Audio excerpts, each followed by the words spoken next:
नमस्कार, बहुत स्वागत है आपका देश की बात में। मैं हूं राजश्री आपके साथ। यूपी चुनाव के अंतिम चरण में पूर्वांचल की 40 सीटों पर आज चुनाव प्रचार थम गया।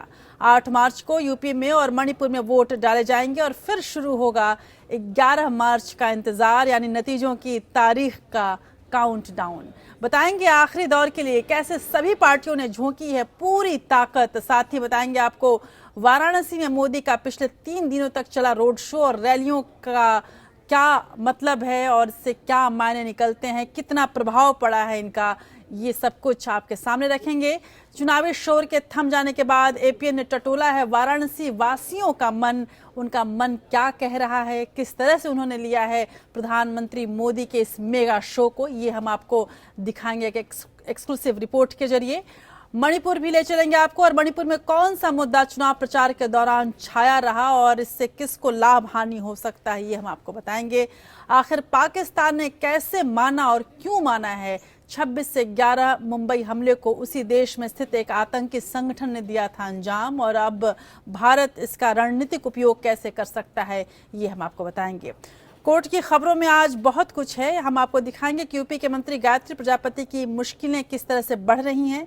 दिल्ली के मुख्यमंत्री अरविंद केजरीवाल के खिलाफ मानहानि के मुकदमे में राम जेठमलानी और अरुण जेटली के बीच किन मुख्य बिंदुओं पर आज जिरह हुई और क्या कुछ इसमें निकलकर सामने आया? बाबरी मस्जिद का भूत, बाबरी मस्जिद का जो जिन्न है वो एक बार फिर से कैसे कई नेताओं के लिए मुश्किलें पैदा कर सकता है, ये हम आपको दिखाएंगे। और आपको अमेरिका भी लिए चलेंगे जहां पर भारतीयों को अब क्यों लग रहा है डर, इसको हम टटोलने की कोशिश करेंगे। निर्माता निर्देशक करण जौहर आखिर कुंवारे पिता बनने वाले सेलिब्रिटी कैसे हो सकते हैं, ये हम आपको बताएंगे। और इसको लेकर विवाद किस तरह का कुछ नेताओं ने शुरू किया है, ये भी आपको दिखाएंगे। और साथ ही आपको ये भी बताएंगे कि प्रधानमंत्री मोदी ने तो मेगा शो किया पूरे बनारस में, उनकी जहां इच्छा की वो गए, पूरे उत्तर प्रदेश, पूरे देश विदेश में वो घूमते हैं, लेकिन भारत में ही कौन कह रहा है कि वो प्रधानमंत्री मोदी को नहीं आने देगा, ये आपको हम दिखाएंगे। राजस्थान से एक अच्छी खबर और एक ऐसी खबर जिसको देखकर आप काफ़ी इसे रोचक मानेंगे। और बहुत गौरतलब बात यह है कि ये जिसने धमकी दी है वो भी प्रधानमंत्री मोदी के दल से ही है। और वो ऐसी धमकी क्यों दी गई है प्रधानमंत्री मोदी को, ये भी हम आपको दिखाएंगे। और साथ ही हो गई बात इतिहास की, बात साहित्य की और सोशल मीडिया की, और एक ऐसे ख़ास वीडियो का हम आपके सामने वीडियो रखेंगे जिसको देखकर आपको लगेगा कि मुश्किलें चाहे कितनी भी हों, बाधाएं पार यदि कोई कर लेता है तो जीत उसकी हो ही जाती है। तो चलिए शुरू करते हैं देश की बात के इस नए सफर को।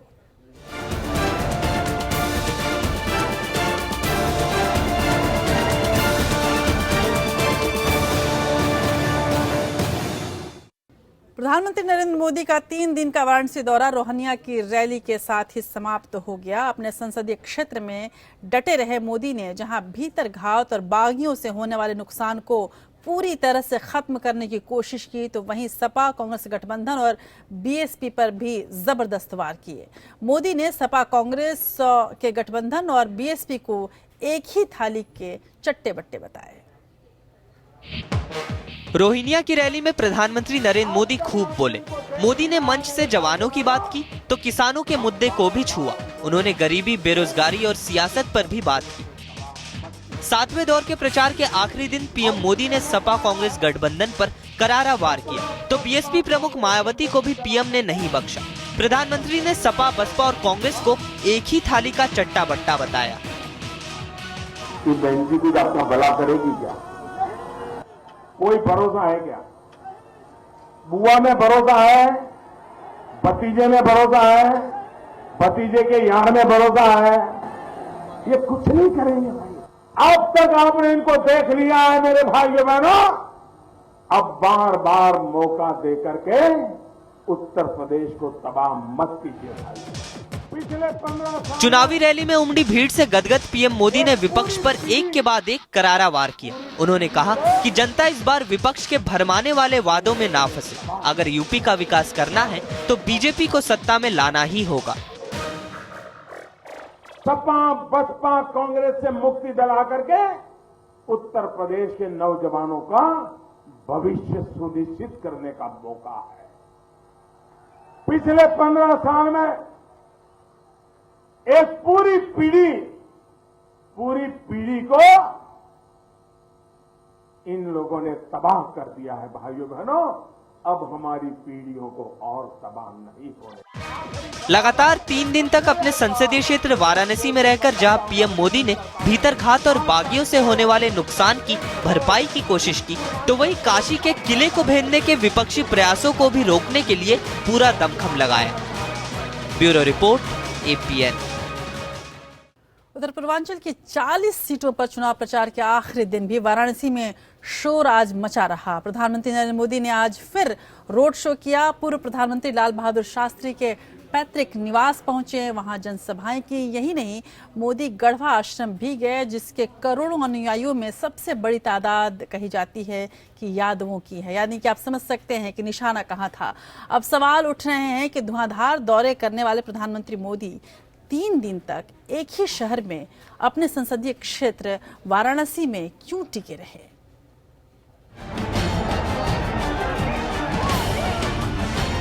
ये नजारा वाराणसी में तीसरे दिन हुए मोदी के तीसरे रोड शो का है। सड़कों पर भीड़ बीते 2 दिनों के मुकाबले कम नहीं हुई।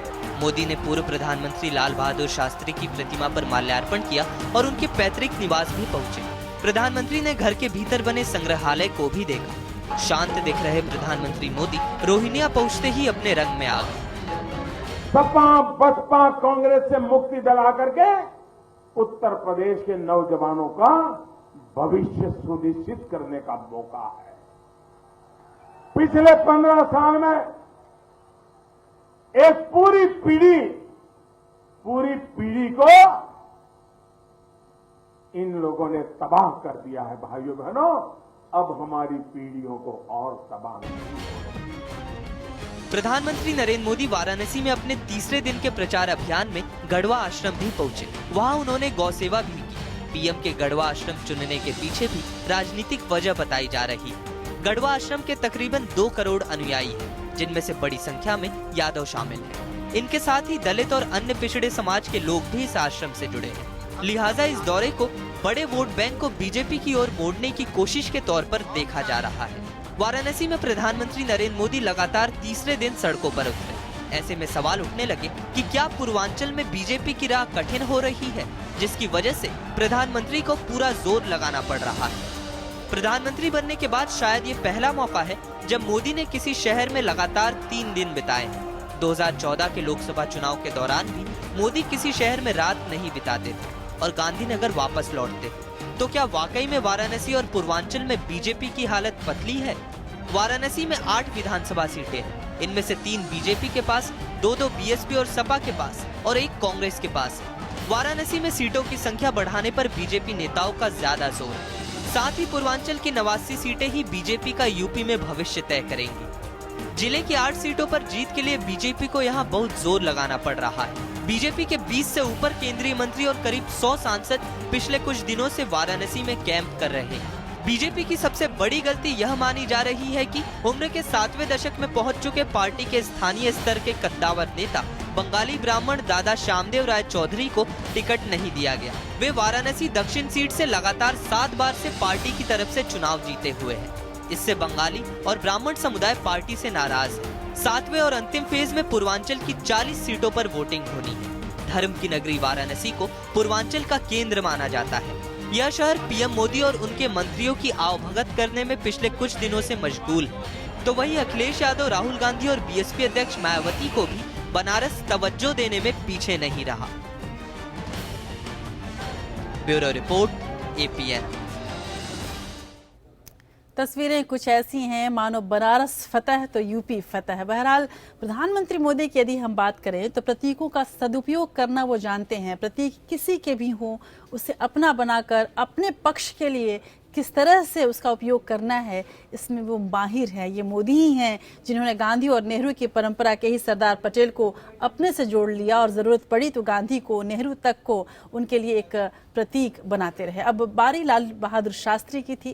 प्रधानमंत्री पद संभालने के बाद जन्मतिथि, पुण्यतिथि और गाहे बगाहे ट्विटर और समारोहों में शास्त्री जी को याद करने वाले प्रधानमंत्री मोदी को उनकी ज़रूरत अब इतनी आ पड़ी थी कि उनके घर जाकर भजन सुनना भी उन्हें गवारा हुआ।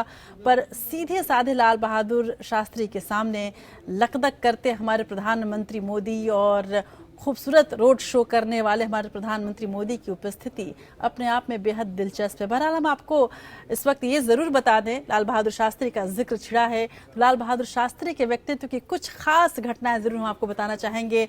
गोविंद वल्लभ पंत के मंत्रिमंडल में परिवहन मंत्री के कार्यकाल में उन्होंने पहली बार महिला कंडक्टर्स की नियुक्ति की थी उत्तर प्रदेश में। उधर भीड़ को नियंत्रित करने के लिए लाठी की जगह पानी की बौछार का प्रयोग भी लाल बहादुर शास्त्री ने ही आरंभ किया था। और बहुत कम लोग ये बात जानते होंगे कि परिवहन में जो आप महिलाओं के लिए आरक्षित सीट देखते हैं उसकी शुरुआत भी उत्तर प्रदेश से हुई थी और लाल बहादुर शास्त्री ने की थी।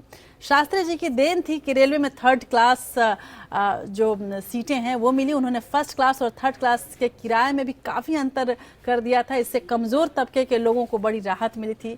एक रेल दुर्घटना के बाद उन्होंने 1956 में अपने पद से इस्तीफा दे दिया था।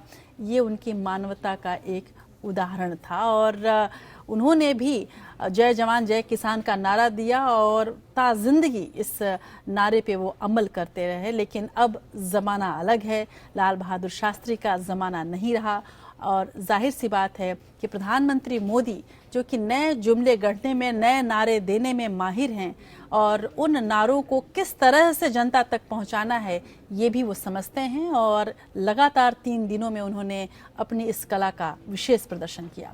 वाराणसी में पिछले कुछ दिनों से चल रहा चुनावी चकाचौंध यूं तो आज शाम 5 बजे शांत हो गया। वाराणसी वासियों को अब 8 मार्च को अपने मताधिकार का प्रयोग करना है। एपीएन ने जनता के बीच पहुंचकर उनकी नब्ज टटोली और जानी इस मुद्दे पर लोगों की राय। काशी की होली इस बार की कैसे होने वाली है?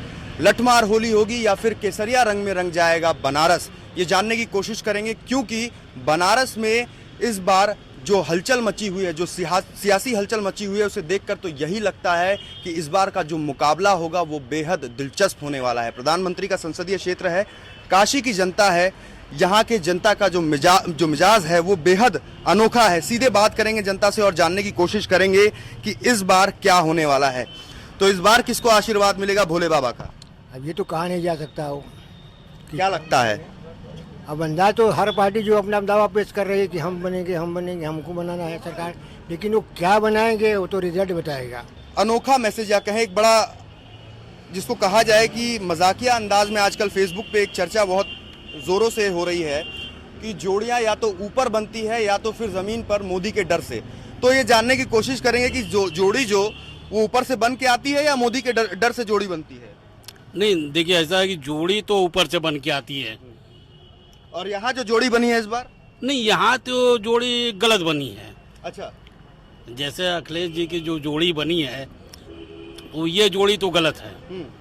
और जहाँ तक हमार उम्मीद बा कि एदा पारी तो कमल के फूले ले जाई बनारस से, मतलब केसरिया रंग में एकदम फुल बनारस रंग जाएगा। मन कौनो दूर राय नहीं बा। मतलब आप कह रहे हैं कि अगर केसरिया रंग में बनारस रंग जाएगा तब तो उनकी मेहनत सफल हो गई? उनकी तो मेहनत सफल है, सफल होने वाली बात ही नहीं है। उनकी मेहनत एकदम सफल ही सफल है। बाकी दोनों लड़कों का क्या होगा? वो तो गए। कहाँ गए? अरे वो जो काम करेगा वही वोट पाएगा, सीधी सी बात है। 3 दिन से जो चल रही, जो जद्दोजहद चल रही है वो कहाँ जा करके रुकेगी? ये इस बार जो इलेक्शन का वो देख रहा हूँ, इतना ज़्यादा हल्ला नहीं देखा, पहले कभी भी नहीं देखा, हमारा ज़िंदगी में भी नहीं देखा, काशी बोल के नहीं दूसरा जगह भी। तो इस बार ऐसे लग रहा है हमको कि टक्कर होगा दोनों में। यहाँ पर जो बातें निकल करके आ रही हैं बेहद दिलचस्प निकल करके आ रही हैं और भी लोग हैं, इनसे भी बात करेंगे। आप बताइए, लोगों को चाय पिला रहे हैं यहाँ पर, आपके हिसाब से क्या होगा? इस बार भारतीय जनता पार्टी सरकार बना रही है। चलिए, जितने मुंह उतनी बातें, लेकिन दरअसल जब ईवीएम में इन तमाम नेताओं की किस्मत कैद हो जाएगी तो 11 मार्च को ये पिटारा खुल जाएगा कि किसके किस्मत में क्या रहा। लेकिन एक और जहां विपक्ष आरोप लगा रहा है कि पीएम मोदी ने बिना किसी इजाजत के वाराणसी में रोड शो किया, अपने पद का दुरुपयोग किया और प्रशासन उन्हें रोक नहीं पाया, तो वहीं राजस्थान में बीजेपी के ही एक विधायक ने प्रधानमंत्री को अपने यहां हवाई अड्डे पर ना उतरने देने की चुनौती दे डाली है। बीजेपी विधायक भवानी राजावत कोटा के एयरपोर्ट को आम जनता द्वारा इस्तेमाल नहीं किए जाने से नाराज थे। अपने भाषण में बोलते उन्होंने कहा कि कोटा एयरपोर्ट नेताओं और वीआईपी लोगों का है, यहाँ बड़े बड़े नेता आते हैं और हवाई अड्डे पर उतर आ जाते हैं। कोटा का पुराना हवाई अड्डा जनता के लिए नहीं है। अब हमें तय करना है कि इस हवाई अड्डे पर किसी भी वीआईपी नेता का जहाज नहीं उतरेगा, चाहे फिर वो देश के पीएम ही क्यों ना आ जाएं। कोटा का पुराना हवाई अड्डा ये जनता का नहीं है, कोटा की जनता का, ये केवल नेताओं का है। और इसलिए बिरला जी आप और हम तय कर रहे हैं, अब इस हवाई अड्डे पर वीआईपी प्लेन नहीं उतरेगा। चाहे देश के प्रधानमंत्री का हवाई जहाज भी आए तो इस कोटा के हवाई अड्डे पे नहीं उतरेगा। कहा यह जा रहा था कि प्रधानमंत्री मोदी का अश्वमेध यज्ञ शुरू है और उनका अश्वमेध घोड़ा निकल चुका है और शायद ही उसे कोई थाम ले, लेकिन ऐसा लगता है कि राजस्थान में उसको थामने की तैयारी चल रही है। बहरहाल एक तरफ जहां प्रधानमंत्री मोदी का ये रोड शो हुआ आज और तमाम भीड़ उनके साथ रही, उधर मुख्यमंत्री अखिलेश यादव ने आखिरी दौर के अंतिम दिन जौनपुर में चुनावी रैलियों को संबोधित किया। अखिलेश यादव ने जहां अपनी सरकार की उपलब्धियां बताई तो वहीं बीजेपी और बीएसपी से जनता को आगाह किया कि वो उनसे बचकर रहे। पूर्वांचल के आखिरी रण के साथ ही यूपी का चुनावी महासंग्राम खत्म हो जाएगा। आखिरी दौर के प्रचार के लिए सियासी दिग्गजों ने पूरी ताकत झोंक दी है। मुख्यमंत्री अखिलेश यादव ने जौनपुर में चुनावी रैली की। इस रैली में अखिलेश यादव ने प्रधानमंत्री नरेंद्र मोदी के खिलाफ रवैया अपनाया। चुनाव प्रचार के अंतिम दौर में वो प्रधानमंत्री पर जमकर बरसे। पीएम मोदी के वाराणसी में टिके रहने पर अखिलेश यादव ने तंज कसा। उन्होंने कहा कि अगर उनका मन दिल्ली में नहीं लगता तो वो कुर्सी बदल सकते हैं। आपने भी अखबार में पढ़ लिया होगा, अब उनका दिल्ली में दिल कम लग रहा है और यूपी में ज्यादा है। हमने तो एक दिन कहा कि बहुत दिल नहीं लग रहा आपका दिल्ली में, तो हमसे कुर्सी का अदला बदली कर लो। अखिलेश ने उम्मीद जताई कि यूपी में सपा कांग्रेस गठबंधन की बड़ी जीत होगी। उन्होंने कहा, अगर प्रधानमंत्री बार बार वाराणसी में रोड शो करने पर मजबूर हैं, तो इससे पता चलता है कि जनता किसके साथ है। सावधान रहना बीजेपी से, इन पे कोई मुद्दा नहीं है। और वाराणसी में एक रोड शो के बाद दूसरा रोड शो कर रहे हैं प्रधानमंत्री जी, और लग रहा है कि प्रधानमंत्री जी शो ही करते रहेंगे, विदेश जाना छोड़ देंगे। अब अखिलेश यादव ने कहा कि प्रधानमंत्री रेडियो पर मन की बात करते हैं, लेकिन वो खुद यूपी के लोगों की मन की बात नहीं भांप सके। अब जब उनके हाथ से सत्ता की शक्ति दिखाई दे रही है, तो पीएम और उनके मंत्रिमंडल के सदस्यों ने काशी में डेरा डाल दिया है। उन्होंने कहा कि जनता इस बार बीजेपी को सबक सिखाने का मन बना चुकी है। Bureau report, APN. ये तो आखिरी चरण के लिए चुनाव प्रचार थम चुका है। उत्तर प्रदेश में प्रचार के आखिरी दिन समाजवादी पार्टी की स्टार प्रचारक डिंपल यादव ने भदोही और चंदौली की अपनी सभा में केंद्र सरकार पर जमकर निशाना साधते दिखी। पीएम मोदी को अपने निशाने पर लेते हुए डिंपल यादव ने कहा कि उत्तर प्रदेश की जनता अखिलेश पर इतना विश्वास करती है कि पीएम मोदी 3 दिनों से वाराणसी में बैठे हुए, उन्हें 3 बार रोड शो करना पड़ा और इसी से समझ में आता है कि पीएम मोदी काफी कमजोर हो रहे हैं और बीजेपी अपना आधार खो रही है। आज की तारीख में बनारस में पूरे के पूरे मंत्रालय, केंद्र का मंत्रालय, किसका मंत्रालय, लगभग 20 मंत्री, जाने कितने नेतागण और प्रधानमंत्री जी भी हिल नहीं रहे बनारस से, एकदम छावनी में बदल के रख दिया है, क्योंकि ये लोग बुरी तरह हार गए। इतनी तेज साइकिल की रफ्तार आगे निकली है कि हमारे प्रधानमंत्री जी को 3 बार रोड शो करना पड़ रहा है। उधर चुनाव प्रचार के आखिरी दिन जहां सियासी नेता रैलियों और सभाओं के जरिए लोगों को अपनी ओर खींचते हुए नजर आए, तो वहीं मायावती ने प्रेस वार्ता करके विपक्ष की चालों से लोगों को आगाह करने की कोशिश करती दिखी। मायावती ने कहा कि बीएसपी का हाथी चुनावी रेस में सबसे तेज दौड़ रहा है और बीएसपी ही सरकार बनाएगी। आखिरी दौर का चुनाव प्रचार भले ही खत्म हो गया हो, लेकिन नेताओं की जुबानी जंग जारी है। बीएसपी अध्यक्ष मायावती ने पार्टी कार्यालय में अपने संबोधन के दौरान प्रधानमंत्री नरेंद्र मोदी से लेकर मुख्यमंत्री अखिलेश यादव तक को सवालों के घेरे में खड़ा किया। मायावती ने कहा कि बीएसपी अकेले यूपी में पूर्ण बहुमत की सरकार बनाने जा रही है। बीजेपी और सपा कांग्रेस गठबंधन के बीच दूसरे और तीसरे नंबर की लड़ाई है कि बीएसपी इधर सत्ता में आ रही है और बीजेपी को तो अच्छी प्रकार से मालूम है, इसलिए अब बीजेपी व सपा कांग्रेस गठबंधन इस चुनाव में केवल दूसरे व तीसरे नंबर पर आने के लिए ही ये एक दूसरे से चुनाव लड़े। मायावती ने बिना सब्सिडी वाले रसोई गैस की कीमत बढ़ने को लेकर बीजेपी सरकार पर वार किया। मायावती ने कहा कि बीजेपी को पता चल गया है कि उनका सरकार बनाने का सपना चकनाचूर हो चुका है और इसी वजह से उन्होंने चुनाव खत्म होने से पहले ही रसोई गैस के दामों में इजाफा कर दिया ताकि जितने नोट बटोरने हैं बटोर ले। क्योंकि उनको मालूम है वो सत्ता से जा रहे हैं, बाहर हो चुके हैं, तो उनको लगा जो कमाना है कमा लो, इसलिए उन्होंने सोचा भी इसको देरी क्यों करते हो, तो उन्होंने चुनाव अभी खत्म नहीं हुआ और चुनाव के दौरान ही घरेलू गैस सिलेंडर की कीमत काफी ज्यादा बढ़ा दी। ये इससे भी आप लोगों को पता चल गया होगा। मोदी और शाह की जोड़ी पर वार करते हुए मायावती ने कहा कि अपना राजनीतिक भविष्य खत्म होता देख दोनों नेताओं ने चुनाव को धार्मिक रंग देने की कोशिश की। चुनाव जीतने के लिए रोड शो जैसे हथकंडे अपनाए, लेकिन इन सब के जरिए मतदाताओं को बीजेपी गुमराह नहीं कर सकती। Bureau report, APN। उत्तर पूर्वोत्तर राज्य मणिपुर में भी दूसरे और आखिरी चरण के लिए मतदान के लिए चुनाव प्रचार थम गया। 4 मार्च को पहले चरण में राज्य में 84% मतदान हुआ था और माना जा रहा था कि दूसरे चरण में भी मतदान का प्रतिशत अच्छा रहेगा। 3 महीने से ज्यादा समय से जारी आर्थिक नाकेबंदी इन विधानसभा चुनावों में सबसे चुनौतीपूर्ण मुद्दे के तौर पर देखा जा रहा है और बड़े नेताओं का चुनाव प्रचार भी इसी मुद्दे के इर्द गिर्द घूमता रहा है। राज्य में 7 नए जिले बनाए जाने के इबोबी सिंह सरकार के फैसले के खिलाफ यूनाइटेड नगा काउंसिल ने 1 नवंबर 2016 के अनिश्चितकालीन आर्थिक नाकेबंदी की शुरुआत की थी, जो जारी है। इस नाकेबंदी की वजह से मणिपुर में लोगों को खाने पीने समेत जरूरी सामानों की किल्लत पैदा हो गई और काफी दिक्कतों का सामना करना पड़ रहा है। राज्य की जीवन रेखा कहे जाने वाले राष्ट्रीय राजमार्ग 2 और राष्ट्रीय राजमार्ग 37 को अवरुद्ध किए जाने पर राज्य में संकट की स्थिति पैदा हो जाती है और इस बार भी कुछ ऐसा ही देखने को मिल रहा है, जिसके कारण नोटबंदी, भ्रष्टाचार और सत्ता विरोधी लहर जैसे अन्य मुद्दे पीछे छूट गए हैं। आर्थिक नाकेबंदी ने राज्य के पर्वतीय और मैदानी इलाकों के बीच एक स्पष्ट रेखा सी खींच दी है। राज्य सरकार ने हालांकि दावा किया है कि प्रशासनिक क्षमता में इजाफा के परिप्रेक्ष्य में ये फैसला लिया गया। सत्तारूढ़ कांग्रेस का ये भी आरोप है कि मुख्य विपक्षी दल बीजेपी नाकेबंदी जारी रखने के लिए यूएनसी को उकसा रही है और राज्य के लिए पर्याप्त कदम नहीं उठा रही।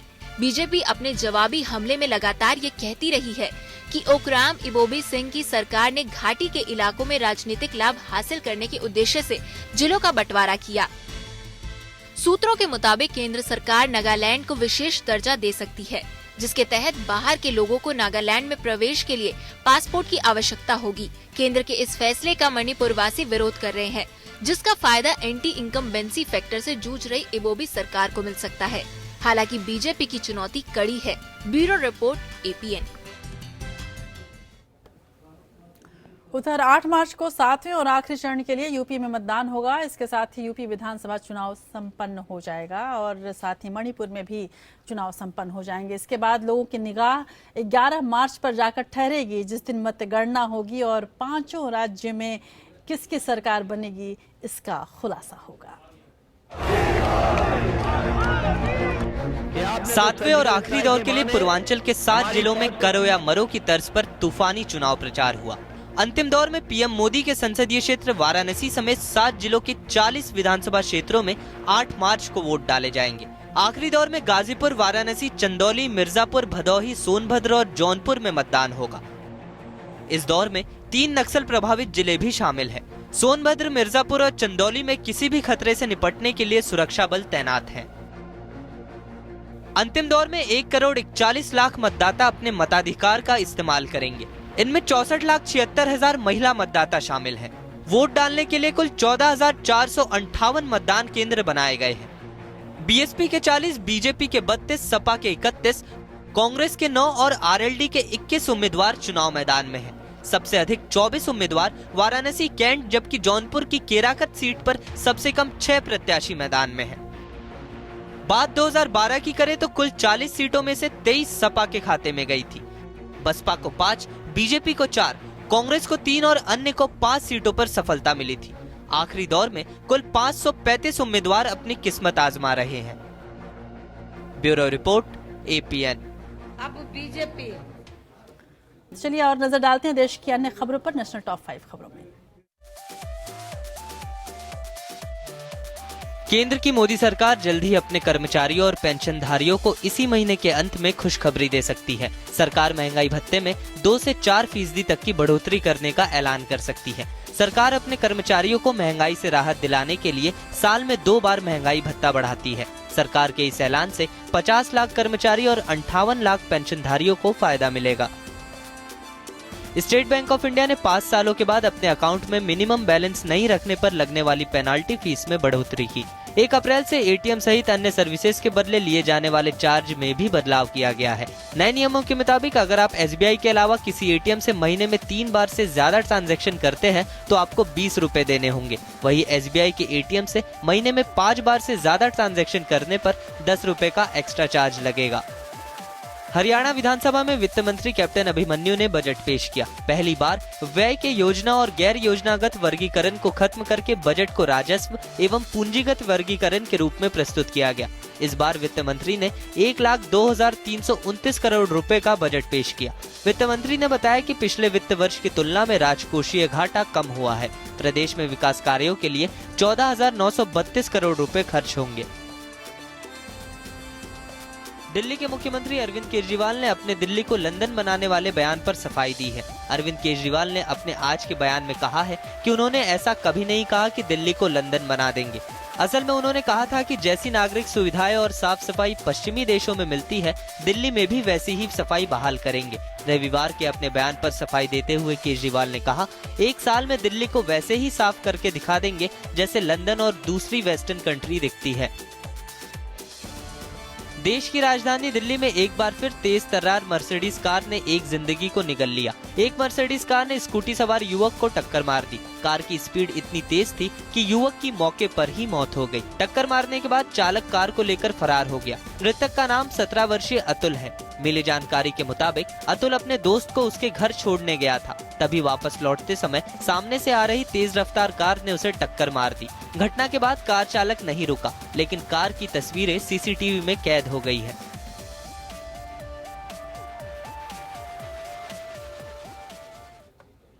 और आप देख रहे हैं देश की बात। हम आपको मौका दे रहे हैं फिर आपके लिए भी पत्रकार बनने का। अगर आप पत्रकार बनना चाहते हैं या एपीएन से जुड़ना चाहते हैं तो आप हमारे सोशल मीडिया के लिंक्स को फॉलो करें और आप सीधे हम तक अपनी बात, अपनी रिपोर्ट या अपनी वीडियोस पहुंचा सकते हैं। हमारा ट्विटर पेज है एपीएन न्यूज इंडिया, इसे आप फॉलो कर सकते हैं और डीएम यानी कि डायरेक्ट मैसेज के द्वारा आप अपने वीडियो, अपनी स्टोरी या अपनी प्रतिक्रिया हम तक भेज सकते हैं। और आपकी स्टोरी को, आपकी वीडियोस को, आपकी प्रतिक्रिया को हम ज़रूर अपने विभिन्न कार्यक्रमों में शामिल करेंगे। हमारा व्हाट्सएप नंबर है 9643310627 और यहाँ पर भी आप अपने वीडियोस हमारे साथ शेयर कर सकते हैं और उसकी पूरी स्टोरी भी भेज सकते हैं ताकि हम आपकी कहानी हम दिखा सकें, आपके द्वारा शूट किया हुआ वीडियो हम दिखा सकें। हमारा फेसबुक पेज है एपीएन न्यूज इंडिया, इसे भी आप लाइक कर सकते हैं और अपनी प्रतिक्रिया हम तक पहुंचा सकते हैं। हमारा ईमेल आईडी है contact@apnlive.com जिस पर आप ईमेल करके सीधे तौर पर हमसे जुड़ सकते हैं। यदि कोई आपको जानकारी चाहे तो आप यहाँ पर ईमेल ज़रूर करें। बार बार अंतर्राष्ट्रीय मंच पर शर्मिंदा होने के बाद पाकिस्तान अब आतंकवाद के मुद्दे पर अपने ही घर में घिर गया है।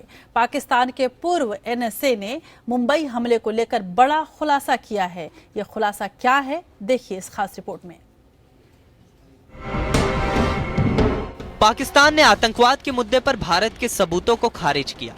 दुनिया की बात भी आतंकवाद परस्त इस मुल्क ने कभी नहीं मानी, लेकिन अब एक बार फिर उसकी पोल खुल गई है। पाकिस्तान के ही एक पूर्व अधिकारी ने आतंकवाद के मुद्दे पर उसे बेनकाब किया है। 19वें एशियाई सुरक्षा सम्मेलन में भाग लेने आए पाकिस्तान के पूर्व राष्ट्रीय सुरक्षा सलाहकार यानी NSA महमूद अली दुर्रानी ने ये बात मानी है कि 26/11 मुंबई हमले को पाकिस्तान में स्थित एक आतंकी संगठन ने ही अंजाम दिया था। Today, terrorism is a serious global threat and needs to be defeated by a well-considered strategy, both at the national, regional and international levels. The terrorist attack in Mumbai, carried out by a terrorist group based in Pakistan on 26 November 2008, is a classic trans-border terrorist event. I hate to admit this, but Bharat बार बार पाकिस्तान से ये कहता रहा है कि मुंबई हमले में उसके यहाँ बैठे आतंकी संगठनों का हाथ है, लेकिन पाकिस्तान हर बार इस बात को खारिज करता रहा है।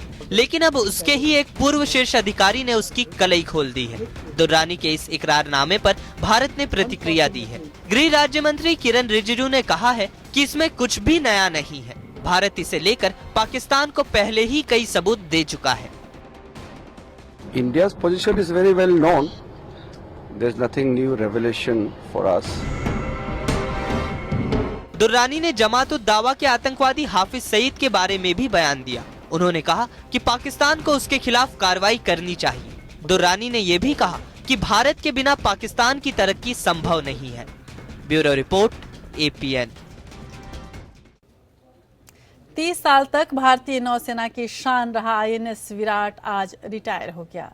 मुंबई में हुए एक समारोह में INS विराट औपचारिक रूप से भारतीय सेना से अलग हो गया। भारत से पहले यह युद्धपोत ब्रिटेन के रॉयल नेवी में 27 सालों तक सेवा दे चुका है। इसका ध्येय वाक्य है जलमेव यस्य बलमेव तस्य, और इसका मतलब होता है जिसका समंदर पर कब्जा है वही सबसे बलवान है। अगर अगले 4 माह के अंदर विराट को कोई खरीदार नहीं मिला तो उसे कबाड़ में बदल दिया जाएगा।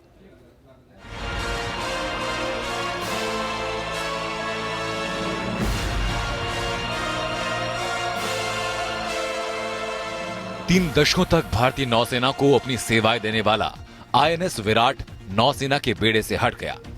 INS विराट उन्नत किस्म का दूसरा विमान वाहक पोत है जिसने भारतीय नौसेना में 30 सालों तक सेवा दी है, और इससे पहले उसने ब्रिटेन के रॉयल नेवी में 27 सालों तक सेवा दी थी। ग्रैंड ओल्ड लेडी कहलाने वाले इस जहाज को 12 मई 1987 को भारतीय नौसेना में शामिल किया गया। INS विराट के डेक से सी हैरियर, व्हाइट टाइगर्स, सी किंग 42B, सी किंग 42C और चेतक जैसे विमान और हेलीकॉप्टर उड़ान भर चुके हैं। INS का निर्माण 1943 में दूसरे विश्व युद्ध के दौरान किया गया था।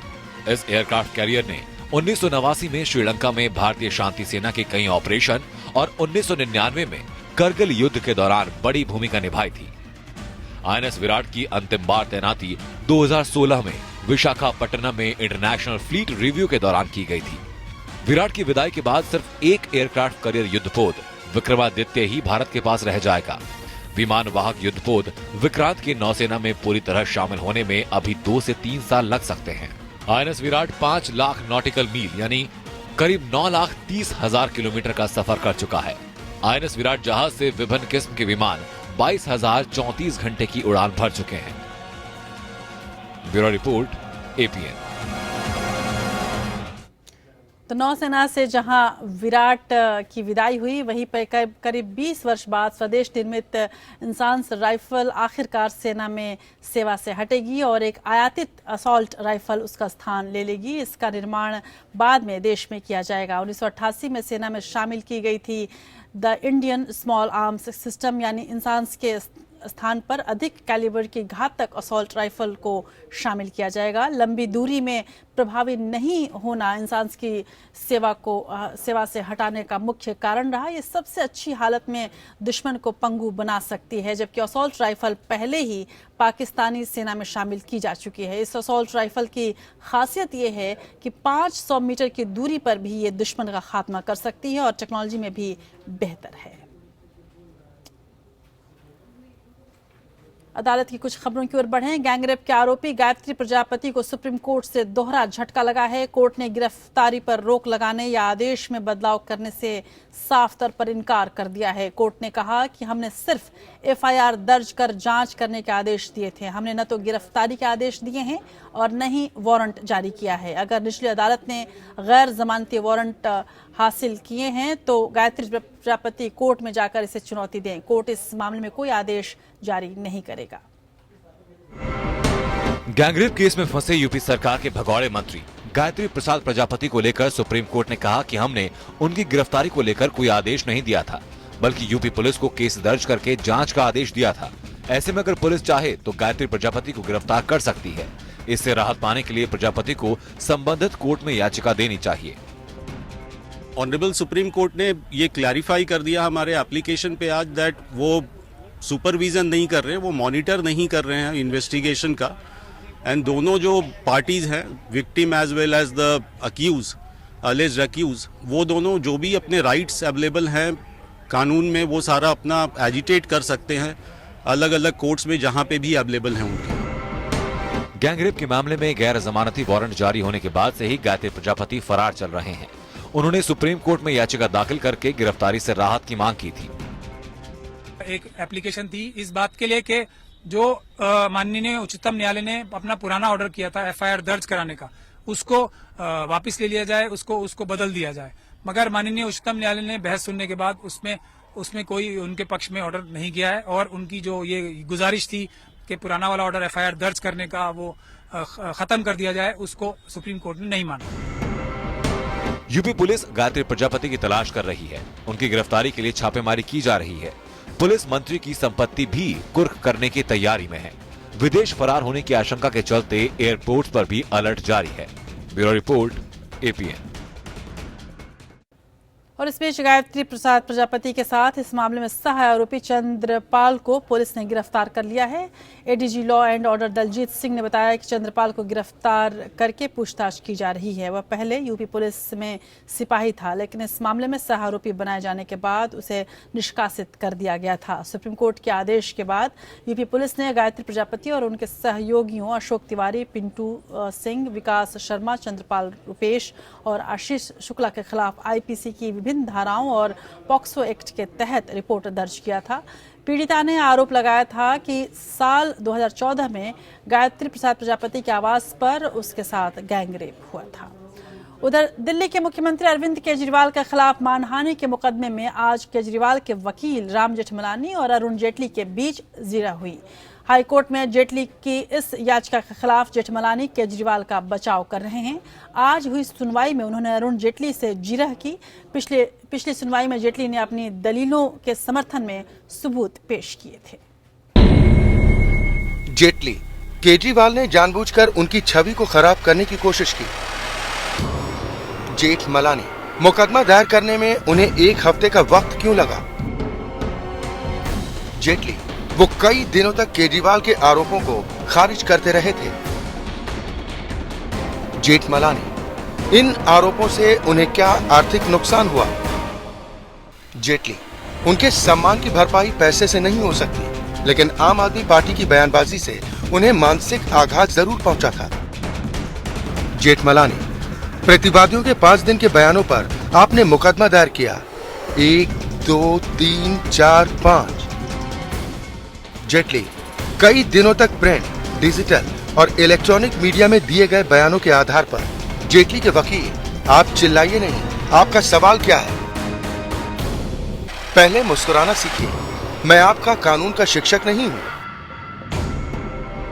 जेठमलानी, क्या आपको 7 दिन बाद पता चला कि आपको हुए नुकसान की भरपाई नहीं हो सकती और आपने 7 दिन बाद मुकदमा दायर किया? जेटली, ये आरोप मीडिया और संसद में और दिल्ली विधानसभा में लगाए गए थे। जो इनका समर्थन कर रहे थे उन्होंने मेरे इनकार पर ध्यान नहीं दिया।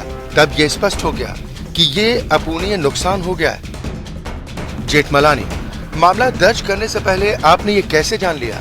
क्या आप बता सकते हैं कि मुकदमा दायर करने से पहले आपने या किसी और ने गंभीर प्रयास किया? जेटली, मेरे इनकार गंभीर थे। मेरा मानना है कि मेरी हैसियत और पृष्ठभूमि और इज्जत के हिसाब से नुकसान की भरपाई नहीं हो सकती थी। जेठमलानी, दूसरे शब्दों में यह आपकी हैसियत, पृष्ठभूमि और इज्जत के हिसाब से निजी विचार थे जिनकी भौतिक तौर पर भरपाई नहीं हो सकती थी। जेटली, मेरी हैसियत के बारे में मेरी राय मेरे मित्रों, शुभ चिंतकों, जानने वालों और मीडिया में प्रकाशित विचारों पर आधारित है। जेठमलानी, आपको किसी तरह का आर्थिक नुकसान नहीं हुआ, यानी आपको न तो पैसे का नुकसान हुआ और न ही आमदनी पर असर पड़ा। जेटली, मेरी इज्जत को हुए नुकसान को पैसों के हिसाब से तोला गया है। जेठमलानी, क्या आपने संबंधित कागजात जमा किए? जेटली, ये सब रिकॉर्ड का हिस्सा है। जेठमलानी, तो मैं अपना सवाल कैसे पूछूं? ये लोग जिरह के बारे में कुछ नहीं जानते और मेरे सवाल पूछने पर चिल्लाने लगते हैं। जेटली जी, मेरी सहज बुद्धि को चुनौती मत दीजिए। मैं आपसे उन कागजातों के बारे में पूछ रहा हूं कि शिकायत दर्ज करने से पहले आपके पास थे। जेटली, मैंने उन्हें पैरा 5 में उल्लेखित किया है और ये रिकॉर्ड पर है। जिरह के दौरान शुरू होने पर जेठमलानी ने कहा कि मैं शांत स्वभाव का इंसान हूं और इससे नहीं संभाल सकता। उन्होंने कोर्ट से हंगामा शांत करवाने की अपील भी की। Bureau report, APN. तो आज कोर्ट में दो दिग्गजों की आपसी जिरह देखने को मिली और बहस देखने को मिली काफ़ी लंबे समय के बाद, और इसी का कुछ जो मुख्य अंश है वो हमने आपको दिखाया कि किस तरह से दोनों दिग्गजों के बीच बहस ये चली। नोटबंदी को लेकर सुप्रीम कोर्ट ने केंद्र सरकार को आज नोटिस भेजा है, जिसमें सुप्रीम कोर्ट ने आज पूछा कि क्यों ना पुराने नोट बदलने की समय सीमा सभी के लिए 31 मार्च कर दी जाए। कोर्ट ने केंद्र सरकार और आरबीआई को नोटिस जारी करके 10 मार्च तक जवाब मांगा है। कोर्ट में दाखिल जनहित याचिकाओं में कहा गया है कि पहले प्रधानमंत्री और आरबीआई ने घोषणा की थी कि जो लोग किसी भी वजह से पुराने नोट जमा नहीं कर पाए वे 31 मार्च तक आरबीआई में जमा करा सकते हैं, लेकिन बाद में यह सीमा 30 दिसंबर 2016 तक ही कर दी गई, जबकि 31 मार्च 2017 तक यह छूट एनआरआई को दी गई है।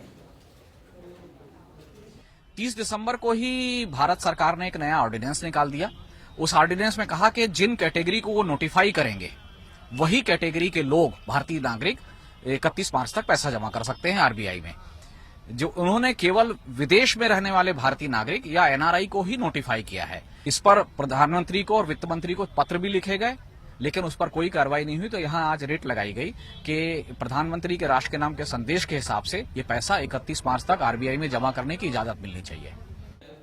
अदालत की कुछ और खबरों के लिए नजर डालते हैं लीगल टॉप 5 खबरों पर। बाबरी कांड में आरोपियों पर मुकदमा चलाने के मामले में सुप्रीम कोर्ट 22 मार्च को फैसला सुनाएगा। सुप्रीम कोर्ट ने मामले में इसमें देरी पर चिंता जताई है। कोर्ट ने कहा कि न्यायिक प्रक्रिया को तेज करने के लिए आरोपियों का संयुक्त ट्रायल भी चलाया जा सकता है। इलाहाबाद हाई कोर्ट ने इस मामले में आरोपी रहे बीजेपी के वरिष्ठ नेता लाल कृष्ण आडवाणी, केंद्रीय मंत्री उमा भारती, राजस्थान के राज्यपाल कल्याण सिंह, वरिष्ठ नेता मुरली मनोहर जोशी समेत अन्य को बरी कर दिया था। सीबीआई ने सुप्रीम कोर्ट में याचिका दायर कर हाई कोर्ट के फैसले को चुनौती दी है। उपहार सिनेमा अग्निकांड में 1 साल की कैद की सजा पाए गोपाल अंसल की याचिका पर सुनवाई 8 मार्च को होगी। सुप्रीम कोर्ट ने कहा कि मामले की सुनवाई वही बेंच करेगी जिसने सजा सुनाई है। गोपाल अंसल को 9 मार्च तक सरेंडर करना है। गोपाल ने याचिका दायर कर कहा है कि उनके भाई सुशील अंसल को इस मामले में स्वास्थ्य के आधार पर राहत दी गई है, इस लिहाज से उनको भी वैसी ही राहत दी जाए। सिख विरोधी दंगों को लेकर दायर एक जनहित याचिका पर सुनवाई करते हुए सुप्रीम कोर्ट ने याचिकाकर्ता से जांच के संबंध में सुझाव मांगे हैं। सुप्रीम कोर्ट ने एसआईटी से स्टेटस रिपोर्ट मांगी। मामले की अगली सुनवाई 24 मार्च को होगी। दिल्ली में 10 साल पुराने वाहनों को सड़कों से हटाने के आदेश में बदलाव की याचिका पर सुनवाई के दौरान दी गई दलीलों के आधार पर एनजीटी ने दिल्ली में डंपिंग ग्राउंड की जांच के लिए दिल्ली के शहरी विकास सचिव की अध्यक्षता में 4 सदस्यों की समिति बनाई है। इस समिति में केंद्रीय प्रदूषण नियंत्रण बोर्ड और दिल्ली प्रदूषण नियंत्रण बोर्ड के सदस्य सचिव और संबंधित नगर निगम के चीफ इंजीनियर शामिल होंगे। यूपी के कैबिनेट मंत्री आजम खान की मुश्किलें बढ़ सकती है। अदालत में पेश नहीं होने से हाईकोर्ट की लखनऊ बेंच नाराज है। लखनऊ सीजीएम और एसएसपी को 7 मार्च को जल निगम के इंजीनियर की बर्खास्तगी के मामले में तलब किया है। वारंट तामील नहीं होने पर लखनऊ बेंच ने जवाब मांगा।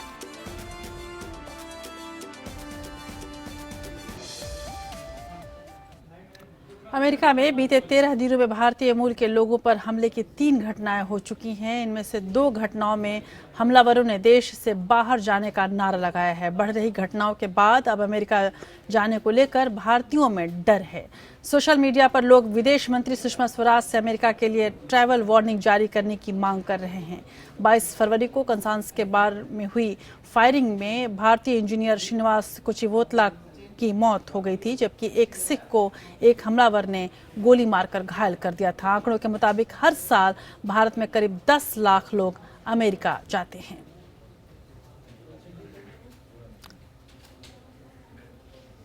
उधर प्रधानमंत्री जल्द ही इजरायल का दौरा करने वाले पहले भारतीय प्रधानमंत्री बन जाएंगे। जर्मनी के हैम्बर्ग में G20 बैठक से लौटते वक्त प्रधानमंत्री इजरायल में रुकेंगे। हालांकि वो पड़ोसी मुल्क फिलिस्तीन का दौरा नहीं करेंगे, जो अपने आप में नई बात होगी। जल्द ही भारत की विदेश नीति में बड़ा बदलाव देखने को मिल सकता है। पीएम नरेंद्र मोदी जुलाई में इजरायल जाने की तैयारी में हैं। ये अब तक के इतिहास में किसी भारतीय प्रधानमंत्री का पहला इजरायल दौरा होगा। हालांकि इस दौरान मोदी फिलिस्तीन नहीं जाएंगे। ये कदम भारत की पूर्व में अपनाई गई नीति के ठीक उलट है। इससे पहले परंपरा रही है कि भारतीय राजनेता एक साथ दोनों पश्चिम एशियाई मुल्कों का दौरा करते रहे हैं। भारत द्वारा इजरायल और फिलिस्तीन को लेकर अपनाई गई इस नीति को डी-हाइफेनेशन के नाम से जाना जाता है। इसे अमेरिका के भारत और पाकिस्तान से रखे गए कूटनीतिक रिश्तों को इसके उदाहरण के तौर पर देखा जाता रहा है, जिसमें अमेरिकी राष्ट्रपति या राजनयिक दोनों देशों का एक साथ दौरा करते हैं। हालांकि ओबामा के वक्त में ये पॉलिसी खत्म हो गई थी। पीएम मोदी का यह दौरा ऐतिहासिक माना जा रहा है। ये भारत के इजरायल के साथ अपने रिश्तों को खुलेआम स्वीकार करने जैसा है। मोदी से पहले के प्रधानमंत्रियों ने इस रिश्ते को सहेजा तो है, लेकिन वो उसका सार्वजनिक इजहार करने से परहेज करते नजर आए। हालांकि मोदी सरकार ने इस मामले में संतुलन साधने की भी कोशिश की। इसके तहत भारत मोदी के इजरायल दौरे से पहले फिलिस्तीन के राष्ट्रपति महमूद अब्बास की अगवानी कर सकता है। खबरों के मुताबिक जुलाई के दूसरे हफ्ते में जर्मनी के हैम्बर्ग में G20 समिट से लौटते वक्त मोदी इजरायल जाएंगे। इसी साल दोनों देशों के कूटनीतिक रिश्तों की सिल्वर जुबली भी है। मोदी सरकार ने इजरायल के मद्देनजर अरब देशों के साथ भारत के रिश्तों को बेहतर करने की कवायद तेज की है। इन कोशिशों के तहत ही मोदी सऊदी अरब, कतर और यूएई के दौरे पर गए थे। मोदी के सत्ता पर काबिज होने के बाद से भारत ने कई मौकों पर जोर देकर कहा है कि उसका फिलिस्तीन को समर्थन पहले की तरह ही जारी रहेगा। हालांकि ये भी साफ किया कि भारत इजरायल के साथ अपने रिश्तों को नए आयाम देगा। Bureau report, APN। और अब कुछ अंतर्राष्ट्रीय खबरें लेते हैं।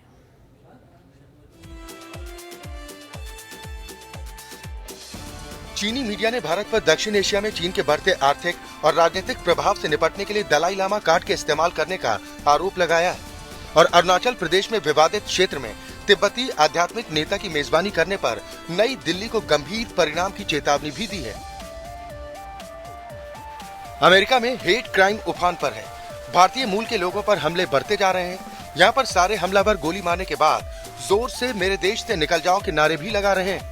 पूरा विश्व इन घटनाओं की निंदा कर रहा है। शुक्रवार को भारतीय मूल के अमेरिकी दीप राय को उनके घर के बाहर नकाब पहने एक व्यक्ति ने गोली मारकर घायल कर दिया, जिस पर भारतीय मूल के अमेरिकी कांग्रेस के सदस्य अमी बेरा का बयान आया।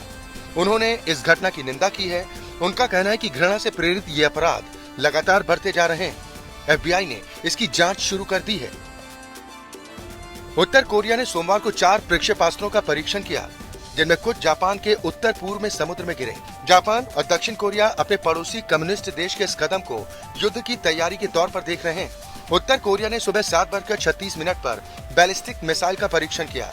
दरअसल संयुक्त राष्ट्र ने उत्तर कोरिया के मिसाइल या किसी भी परमाणु परीक्षण करने पर पाबंदी लगा रखी है। वहीं अमेरिका और जापान ने भी इसकी निंदा की है। पनामा में एक बस राजमार्ग पर फिसलकर पहले घाटी और फिर नदी में गिर गई, जिसमें कम से कम 18 लोगों की मौत हो गई और 33 लोग घायल हो गए। हालांकि दुर्घटना के कारणों का अभी तक पता नहीं चल पाया है और दुर्घटना में घायल हुए लोगों की स्थिति गंभीर बताई जा रही है। इससे पहले उन्हें दुर्घटना में 10 लोगों की मरने की सूचना मिली थी और कई यात्री नदी में डूब गए, ये सूचना मिली थी।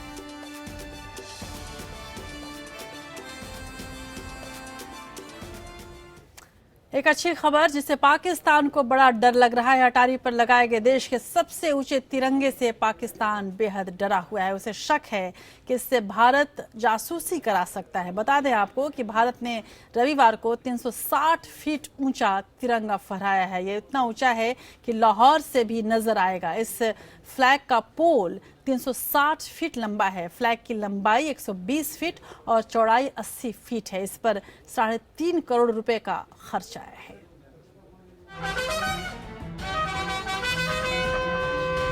भारत पर 4 युद्ध थोपने वाला पाकिस्तान तिरंगे से डर गया है। ये तिरंगा पाकिस्तान की सरकार और सेना के लिए चिंता का सबब बन गया है। दुनिया के 10वें सबसे ऊंचे झंडे को देखकर पाकिस्तान की आंखें नीची हो गई हैं। तिरंगे की शान ऐसी है कि इसे लाहौर तक से देखा जा सकता है। पाकिस्तान से लगे अटारी बॉर्डर पर यह तिरंगा फहराया गया है। जिस खंबे पर यह तिरंगा लगा है उसकी ऊंचाई 360 फीट है। इस पर लगे तिरंगे की लंबाई 120 फीट और चौड़ाई 80 फीट है। इस पर करीब 3.5 करोड़ रुपए का खर्च आया है। इस तिरंगे को जीरो लाइन के पास पंजाब टूरिज्म कॉम्प्लेक्स में 3 एकड़ के क्षेत्रफल में लगाया गया है। ये झंडा लाहौर से भी नजर आएगा और पाकिस्तान को लगता है कि इसके जरिए भारत उसकी जासूसी कर सकता है। अटारी बॉर्डर से लाहौर की दूरी सिर्फ 24 किलोमीटर है। Bureau report, APN।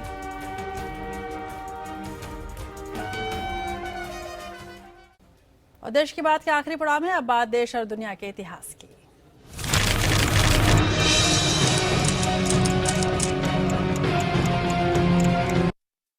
दुनिया के इतिहास में 6 मार्च कई घटनाओं के लिए जाना जाता है। जानिए कुछ ऐसी बड़ी घटनाओं के बारे में जो आज ही के दिन हुई थी। 6 मार्च 1508 में बाबर के बेटे हुमायूं का अफगानिस्तान के काबुल में जन्म हुआ। 6 मार्च 2004 को उत्तर कोरिया ने यूरेनियम आधारित किसी तरह का कार्यक्रम होने से इनकार किया था। और 6 मार्च यदि थोड़ा और पीछे जाऊं 1915 में महात्मा गांधी और रविंद्रनाथ टैगोर पहली बार शांति निकेतन में मिले थे। 6 मार्च 1944 में द्वितीय विश्व युद्ध के दौरान अमेरिका ने मित्र देशों के साथ मिलकर बर्लिन पर भारी बमबारी की थी। 6 मार्च 1960 में स्विट्जरलैंड ने स्थानीय निकाय चुनाव में महिलाओं को मतदान करने का अधिकार दिया था। 6 मार्च 1971 में सुनील गावस्कर ने वेस्ट इंडीज के खिलाफ पोर्ट ऑफ स्पेन में टेस्ट क्रिकेट में पदार्पण किया था। और 80 के दशक में फिल्म इनकार में विनोद खन्ना और फिर सत्ते पे सत्ता में अमिताभ बच्चन को निर्देशित करने वाले राजन सिप्पी यानी राज सिप्पी का आज जन्मदिन है। आज ही के दिन 1948 में जन्मे राज सिप्पी ने बॉक्सर और बाजी जैसी फिल्मों में मिथुन चक्रवर्ती और विनोद खन्ना को कमबैक फिल्म सत्यमेव जयते में निर्देशित किया था। उनकी अन्य फिल्मों में अक्षय कुमार की पहली फिल्म सौगंध और संजय दत्त की थानेदार भी शामिल है। सिप्पी साहब के कुछ खूबसूरत फिल्मी शॉर्ट्स और गानों के साथ इस वक्त आपको छोड़ जाते हैं। देश की बात में आज के लिए बस इतना ही। नमस्कार।